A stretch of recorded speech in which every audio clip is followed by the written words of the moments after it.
Well, good evening, everyone.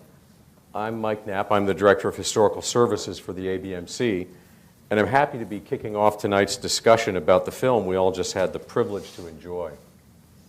As a quick note, we're happy to take questions from both our theater audience here and our live stream viewers. I'd like to quickly introduce our panelists.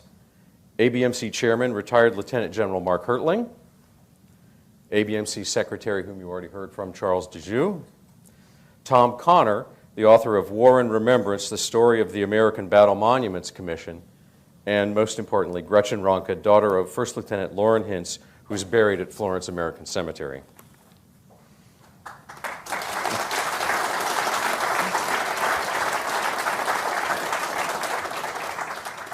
Before we begin our panel discussion, I'd like to take a moment to read from a letter sent to Secretary Dejoux from the Chairman of the Joint Chiefs of Staff, General Mark Milley, who was unfortunately unable to join us.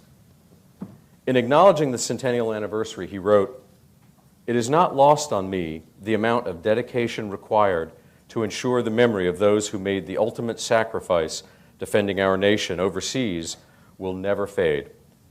It is through the tireless efforts of the ABMC that the lives of these fallen heroes are never forgotten." He goes on to say, "On behalf of the men and women of the U.S. Armed Forces, I would like to thank the American Battle Monuments Commission for its continued support. We are grateful for the commitment to never forget." We certainly appreciate General Milley's words of recognition, all of which I think goes to the heart of the documentary. Though we may evolve, there's no end point to the ABMC mission. And our teams around the world will proudly continue to drive forward, honoring the service and sacrifice of the U.S. military and sharing those stories for generations to come. Which seems like a good place to begin our discussion. I'd like to start with just initial reactions to the film from our panel. What were some of your first impressions from the documentary? And I will open it up to whoever wishes to go first. Well, I'll start, and then let me just say thank you again for all of you joining us here in our Centennial celebration here of the ABMC.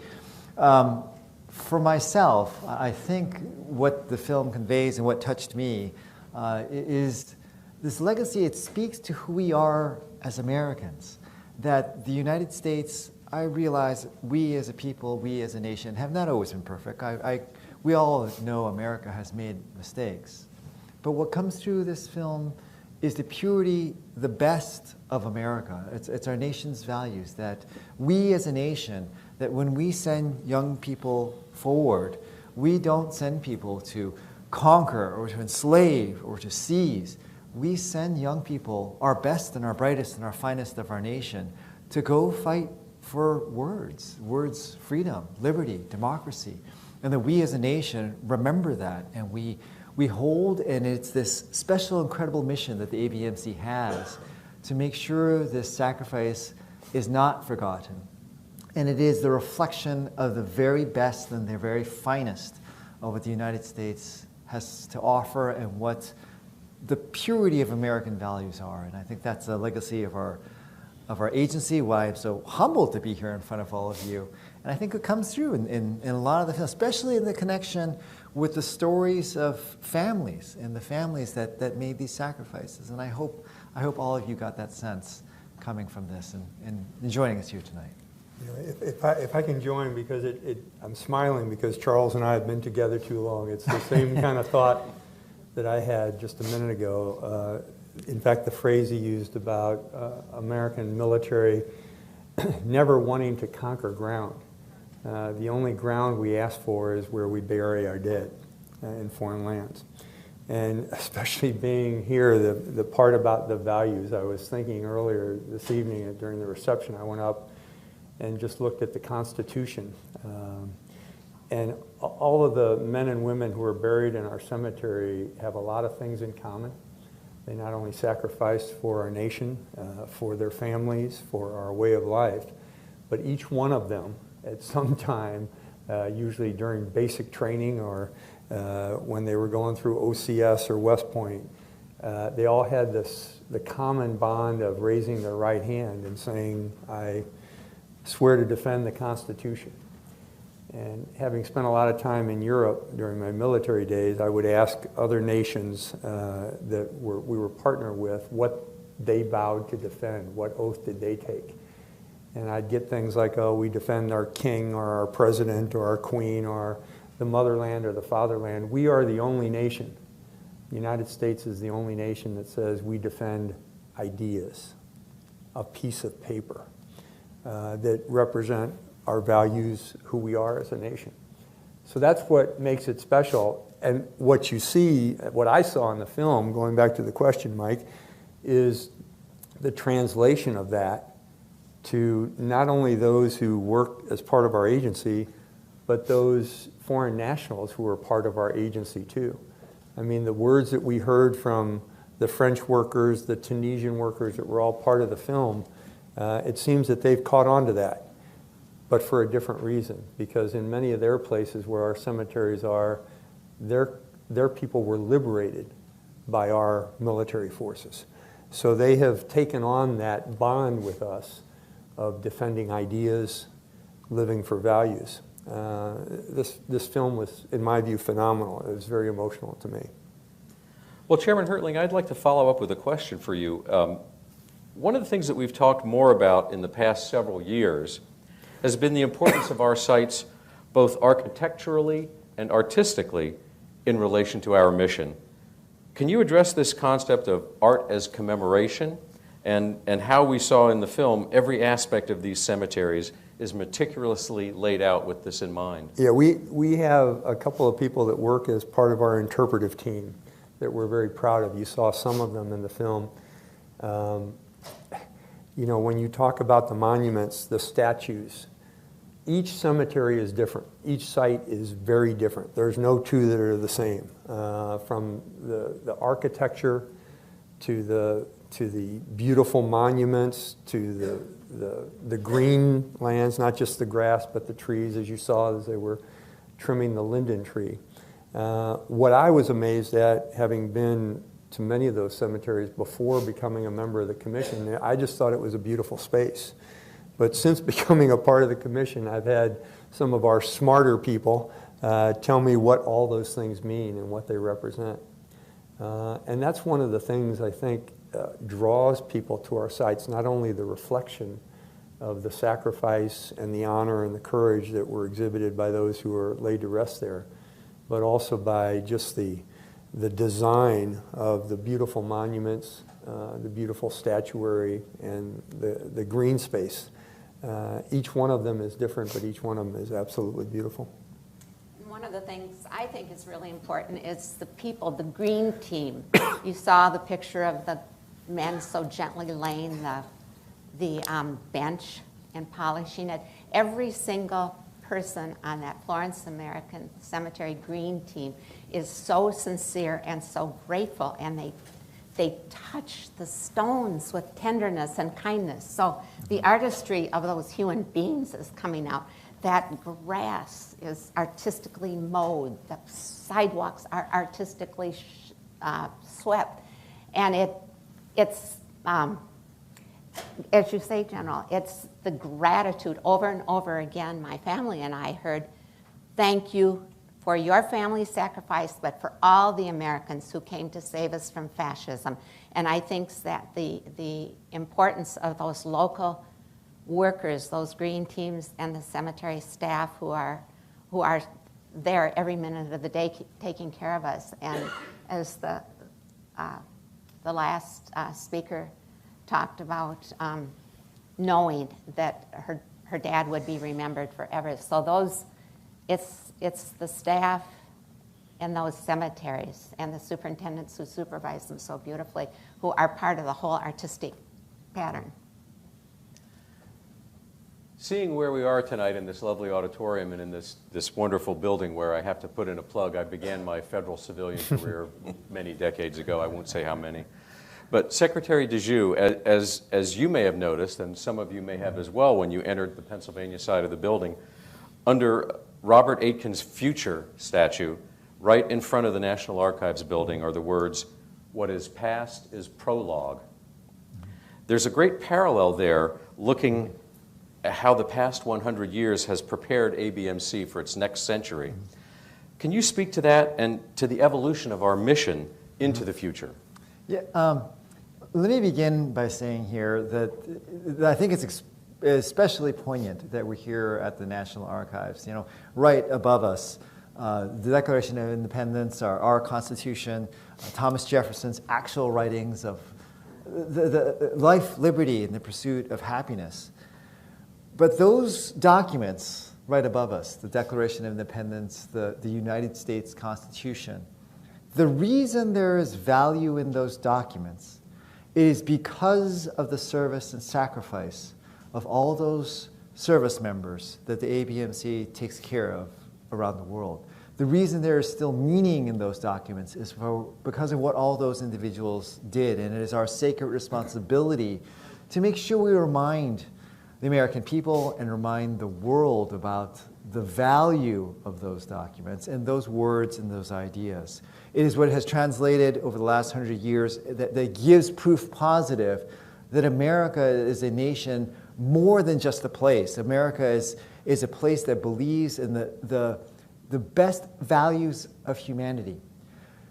You know, for our agency, I think for our first several decades, our agency, what our agency has always been about has not changed and will never change. It is about honoring the service and sacrifice of our service members. But how we are doing it is changing a bit. I think the first few decades, how we did it, the best way we could honor these values was taking care of the widows, of the mothers, of the family members, and allowing the veterans who served at these locations, these battlefields, to tell the stories. But now, as so many of them are passing on, it becomes the responsibility of our agency to not only preserve the beauty of all of our cemeteries and our memorials, but to make sure that the stories of all of these service members continue to be told, that we are linking those documents upstairs to the sacrifices that they made and how we translate it into the future so that our nation, our people, and humanity do not ever forget that. And that's what I look forward to our agency continuing to do. I have a question for the group, but I'm going to throw it first to Professor Connor because I'm going to put you on the spot here. But can you give us a historical perspective for why the ABMC was created, and how do you feel that has changed the way that we as a nation and a people view the sacrifices of the U.S. military? Well, the ABMC was created to perform a mission that had never really been before the country in the past. There'd never been a war in our history like the First World War that took millions of our soldiers abroad, literally, and got more than 100,000 of them killed over there. So just the idea of what to do with the remains of all those soldiers, and of course the cemeteries are the living embodiment of that part of the ABMC mission. But Remembrance, of course, was another major part of it. And the fact was that until the ABMC was founded in 1923, there was no agency of the government that was suited to perform those missions. The ABMC had a predecessor called the Battle Monuments Board that resided entirely within the War Department. And their plan was to create a lot of small markers all over the European battlefields so that when Americans came over to visit, whether they were families of the dead or just tourists, they would be shown where the action was and where they ought to go. But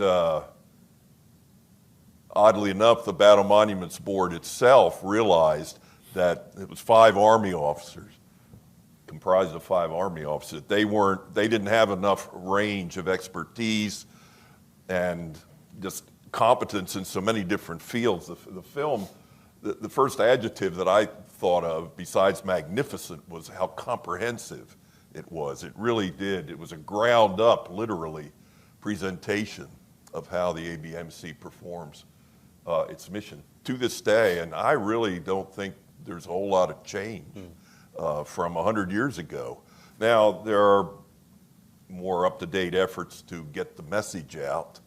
And I think one of the great sadnesses of all of us who know anything about the ABMC is that the general population of our country seems not to know much about it at all. So I think there's plenty left to do, and I think you're well equipped and you've got a wonderful grasp of how to perform the time-honored mission. I believe we have a question that came from the audience.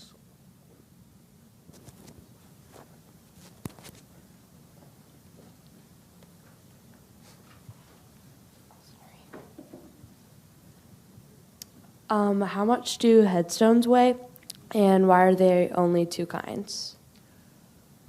If you don't mind, I'll weigh in on that, no pun intended. Yeah. Sorry about that, it was totally unintentional. Yeah. Our headstones weigh approximately 130 pounds.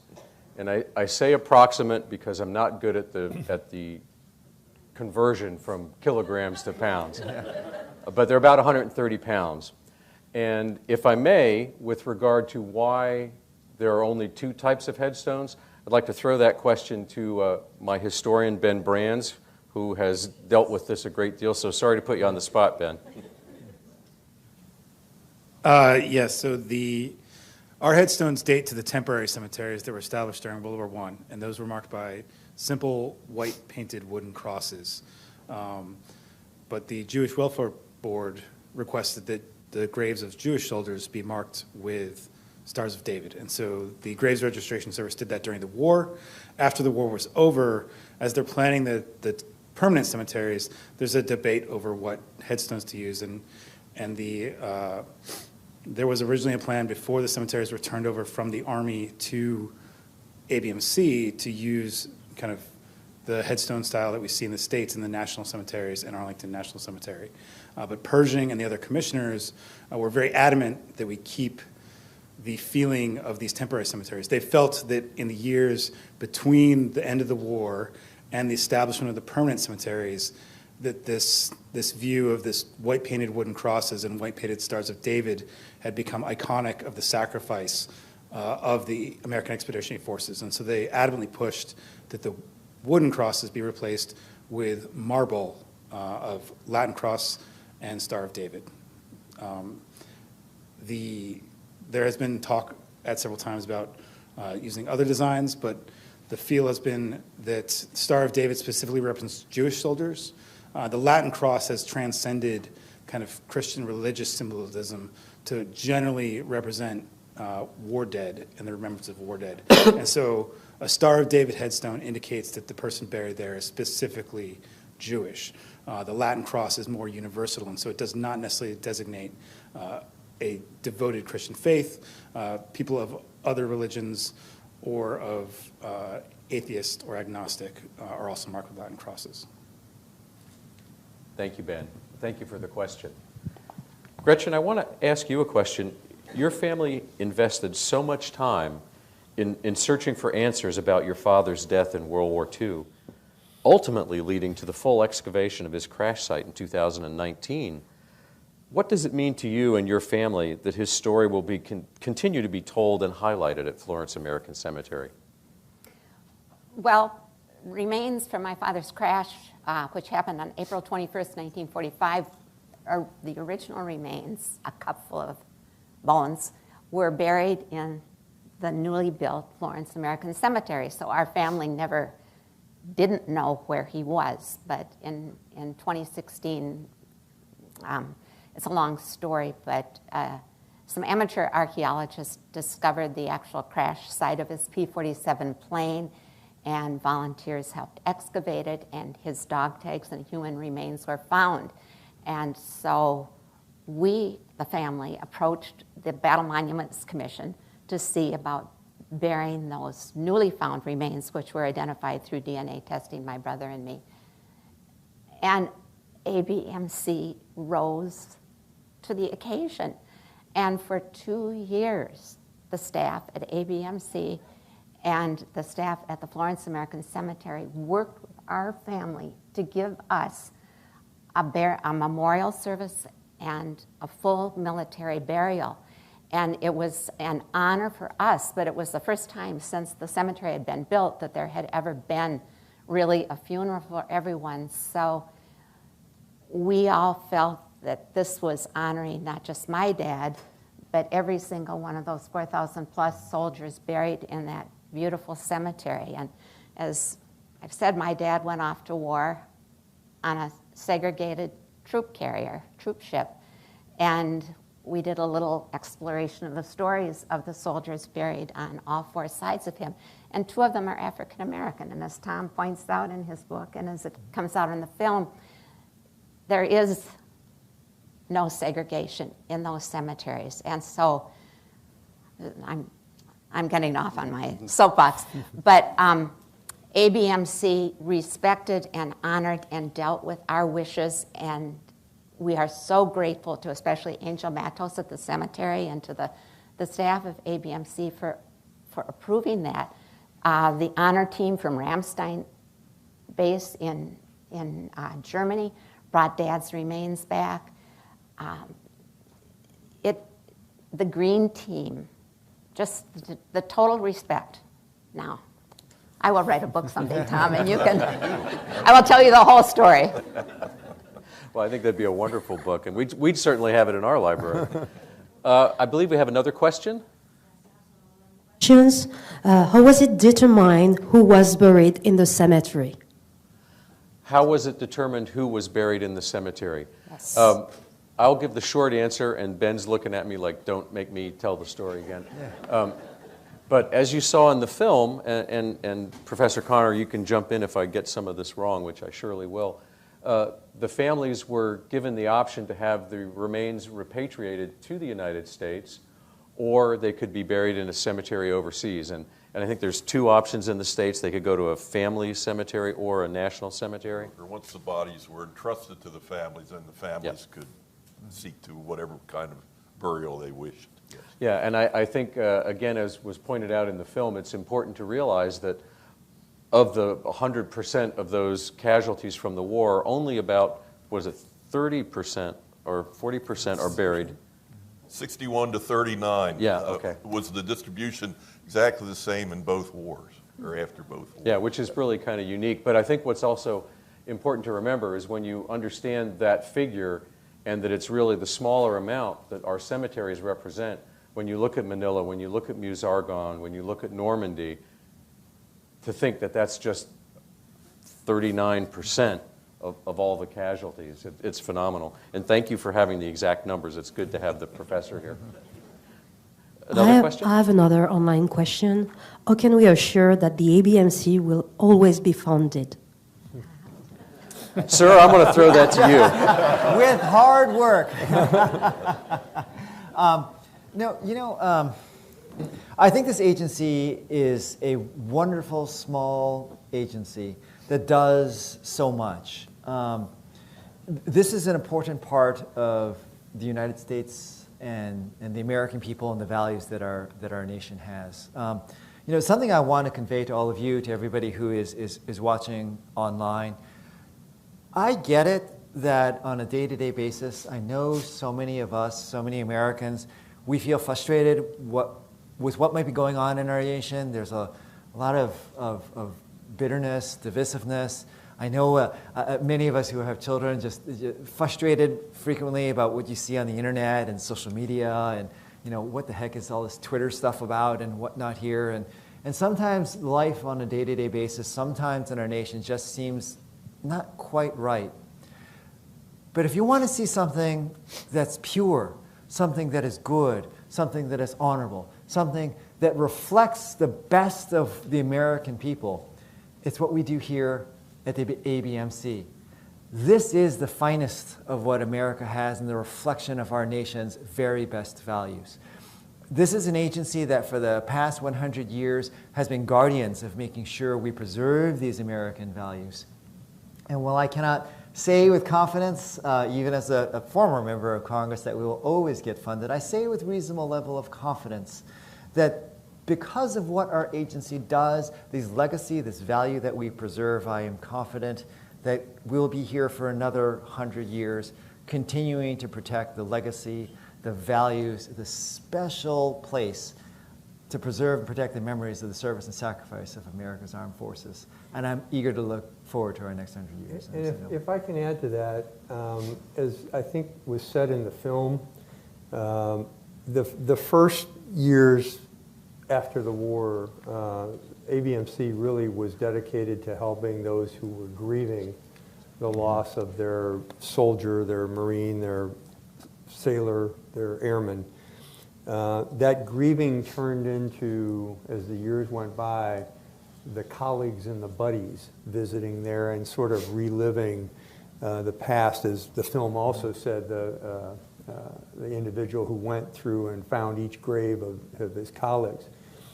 The reason I'm convinced we'll always be able to get funding is because we have now turned into an education service, using our sites to talk about sacrifice, to talk about service, to talk about all the things that Charles just mentioned.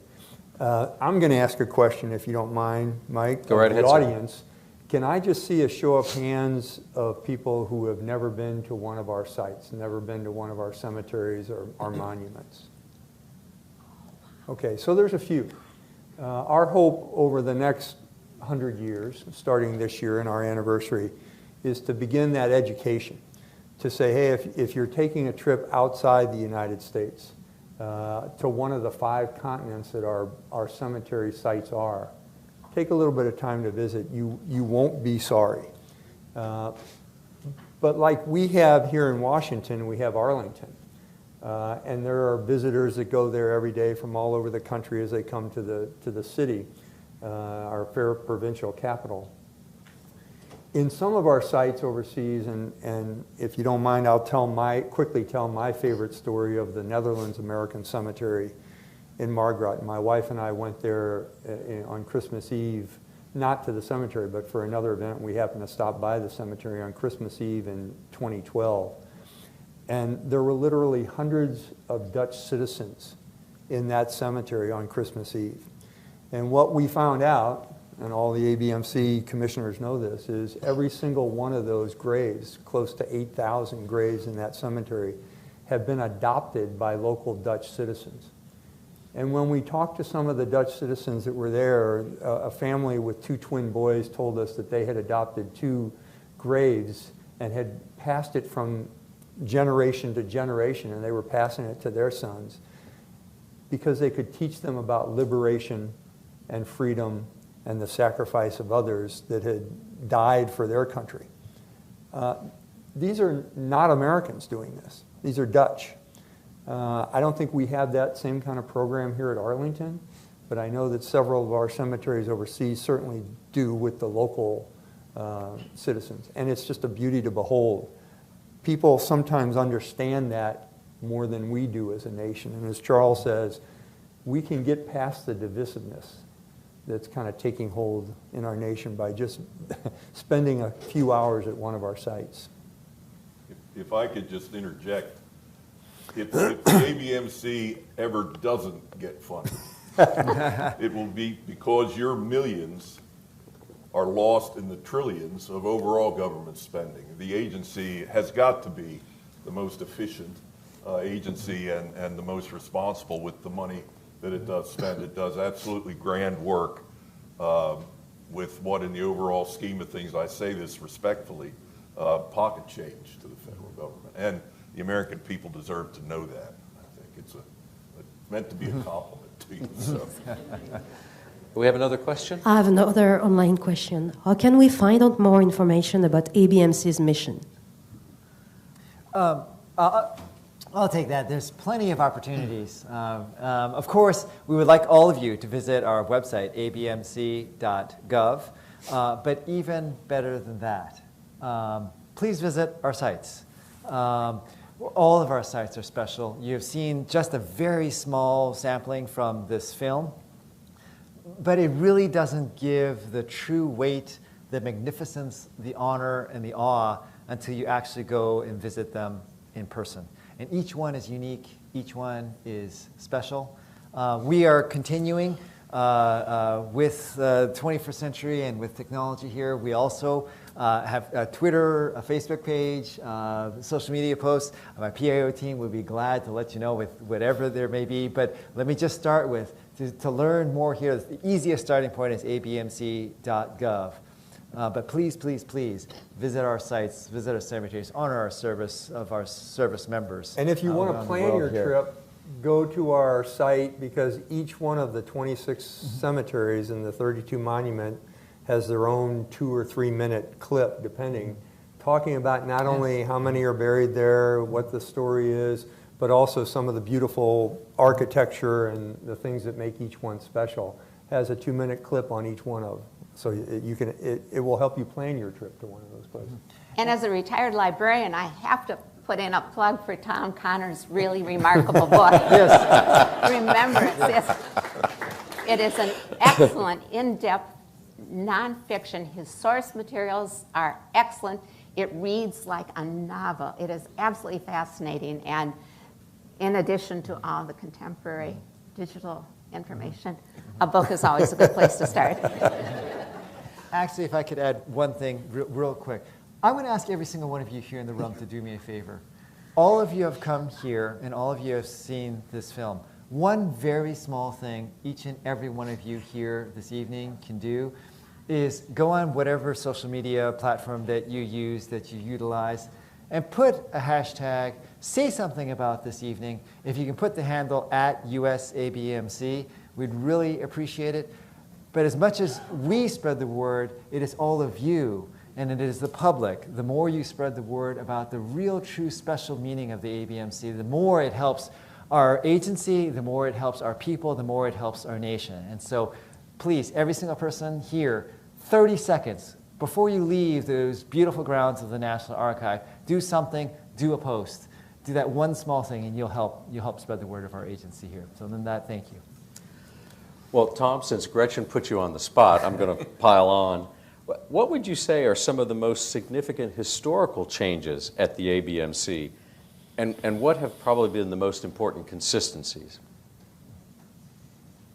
Well, the major consistency, I think, which has been said so wonderfully and repeatedly tonight, is the devotion to the mission.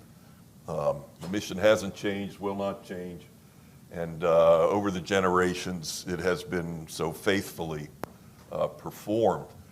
I think what's truly new is just the way that the agency tries to get its message out and tries to draw people in by familiarizing themselves with the work of the agency, but also trying to appeal to the general population of our country to appreciate the sacrifice of the soldiers and to learn how to show proper reverence, even in our daily lives, for their sacrifice. And every one of us recommitting ourselves to live out the values that those hundreds of thousands of soldiers gave their lives to defend. All the new ways, this movie is a wonderful example of that. Nothing like that ever could have been done 60 or 80 years ago. One of the things that ABMC does every day, it posts a tiny bio on its Facebook page of one soldier who died on that particular day, and it shows the burial site. And it's very interesting to see how many people respond to those posts. Mm-hmm. Sometimes it's just a thank you for your service, but sometimes there's more in-depth, and it gets back to telling the story and to making every single one of those crosses or stars of David representing a real human being who had a family, who had a life, who didn't have a future. So that's kind of like a little mourning ritual to take. Yeah. And to me, that's one of the most exciting things, the research into the lives of the individual soldiers. I think at the two smallest cemeteries, Brookwood and Flanders Field, they have something on every single one of the soldiers buried there. And that's just terrific. And that work will be ongoing for years and years. And expanding. Yeah, but to really bring to life those who gave their lives in service to the country. Well, thank you. And ladies and gentlemen, I want to thank you all for joining us this evening as we shared this documentary with the world, hopefully, and commemorate our centennial anniversary. And I'd like to offer a special thanks to our panelists for their insight and reflection, and to our live stream audience out there for taking time to be a part of our premiere. We invite you all to continue to help us in our centennial celebration throughout the year. And thank you all. Have a wonderful rest of your evening.